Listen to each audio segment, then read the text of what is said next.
കേരളം ഉറ്റുനോക്കിയ അമ്പലപ്പുഴയിലെ പോരാട്ടത്തിൽ രാഷ്ട്രീയ ചരിത്രം തിരുത്തിക്കുറിച്ചുകൊണ്ട് ജി സുധാകരന്റെ ഉജ്ജ്വല വിജയം.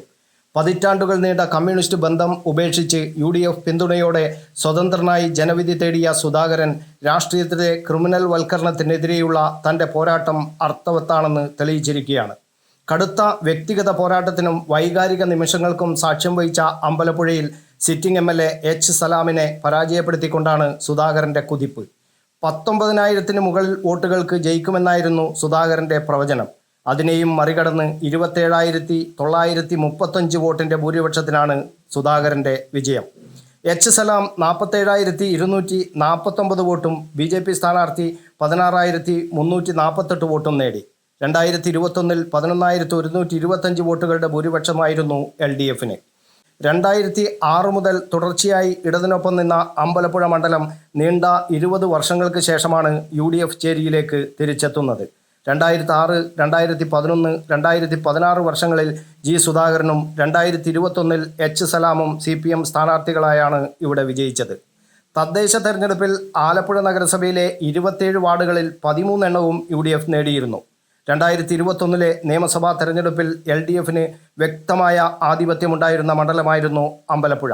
അന്ന് H. സലാം 11,125 വോട്ടുകളുടെ ഭൂരിപക്ഷത്തിനാണ് വിജയിച്ചത്. അന്ന് LDF-നൊപ്പം നിന്ന പല കേന്ദ്രങ്ങളും ഇത്തവണ സുധാകരൻ്റെ വ്യക്തിപ്രഭാവത്തിന് മുന്നിൽ വഴിമാറുന്ന കാഴ്ചയാണ് അമ്പലപ്പുഴയിൽ കണ്ടത്. ഈ മുന്നേറ്റം സുധാകരൻ എന്ന വ്യക്തിയുടെ മാത്രം വിജയമല്ല, മറിച്ച് അദ്ദേഹത്തിൻ്റെ 63 വർഷത്തെ രാഷ്ട്രീയ പാരമ്പര്യം വോട്ടർമാർ അംഗീകരിക്കുന്നു എന്നതിൻ്റെ തെളിവ് കൂടിയാണ്.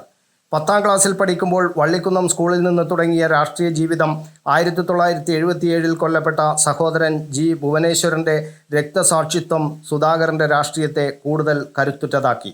News bureau, Kannur media.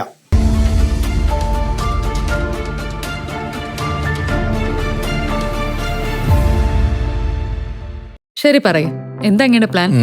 Kitchen വർക്സും ഇന്റീരിയർ വർക്സും നമുക്ക് നല്ലൊരു ടീമിനെ ഏൽപ്പിക്കണം. പിന്നെ ഫർണിച്ചർ സുനിതയിൽ എടുക്കാം.